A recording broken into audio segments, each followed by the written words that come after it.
আমার দাবি শেখ হাসিনার বাংলাদেশে ফিরে আবার গদিতে বসাক, দেশ সুন্দর চলুক, দেশ ভালো চলুক, আগের মতন দেশ চলুক, সবাই খাইতে পড়তে পারুক, ওইটা আমরা চাই।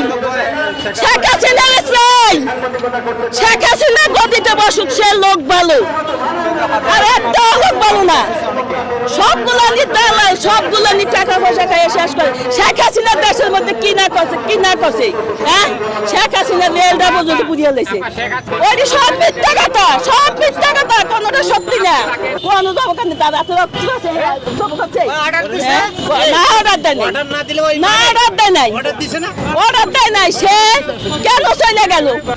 তারে পড়াইছে, হে পলাই গেছে, হে পলাই গেছে, না পলাই নাই, সে পলাই নাই, কে হ্যাঁ পড়াইছে, কিন্তু সরকার তারে পড়াইছে, ওই যুক্তরাষ্ট্র পড়াইছে, ওই আমেরিকান সরকারে তারে জোর করে পড়াইছে, এই যে গুলিগুলো নিয়ে